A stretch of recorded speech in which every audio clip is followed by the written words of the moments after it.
probably incredibly anxious, so I'm going to cut to the chase. My heart bangs in a haphazard rhythm, the space between her words feeling gigantic, like we could both get lost in it. The next words, Andrea says, will either be the start of something or the end. Suddenly, I'm desperate to stay in the between moment forever.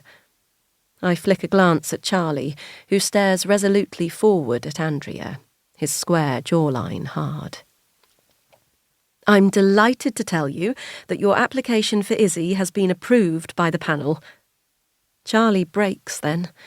His hand flies to his mouth to contain the sob that starts to erupt. I'm so taken aback by it that I can't fully take in the news for a second. Instead, transfixed by my strong, silent husband finally letting his emotions get the better of him, if only for a moment.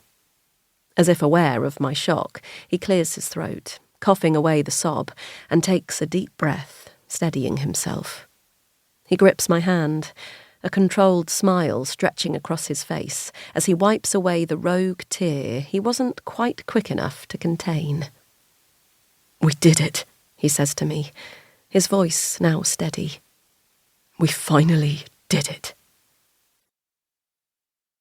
We calm down after a few minutes of, "I can't believe it's finally happening," and other meaningless exclamations, aware that Andrea still very much has a job to do, and that the couples outside may not wish to have our joy rubbed in their faces. It's a tough line to tread, wanting to share success stories with hopeful parents, without overstepping and parading it around. I have spent many nights enviously scrolling through strangers' Facebook profiles after they've shared their happy news on the adoption group. "We've finally been approved. Meet our new daughter." These posts would make me hopeful and hateful at the same time. So happy that it really could happen to people just like us, yet seething with jealousy that it was happening for a couple just like us, but not actually us.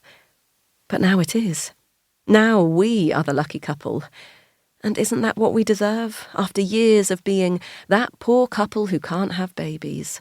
After living with hundreds of "I just don't know how you cope" statements thrown around without care. We deserve this. That's what everyone would say. Yet the old feelings of nagging guilt start tugging at me. I shift in my seat and feel Charlie's warm hands on the dip in my back, a reassuring heaviness against my spine. There's no space here to start debating again whether I've made enough reparations for my past to deserve something good. Even if I don't, Charlie does. Charlie always has. "So, obviously, we're not quite over the line just yet," Andrea says, bringing me back to reality with a jolt. "No," Charlie says. "There's still the meet-up with Isabella's foster parents before we meet her, but then that's it, isn't it? Before the final home visit where you bring Isabella to ours."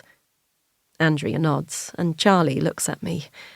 This is the part he's been preparing for, the part I've not dared to dream could really happen. It's the reason he's spent every night after work for the past 2 weeks retiling the kitchen and bathroom, painting the banisters, clearing the garage, as if the only thing standing in his way of becoming a dad is a less than perfect home.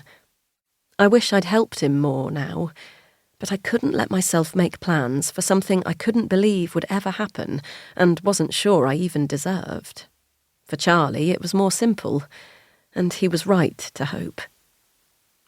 "When will that all start to happen?" he asks, already poised with his phone in his hand, the calendar app open.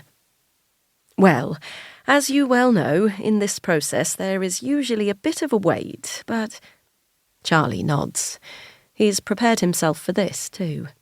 Throughout this entire process, right from when we started trying, totally unaware of what was to come, to now, 5 years on, he's marked every significant date in his calendar, both for when he knows things are happening, highlighted green, and for those he expects to happen, orange.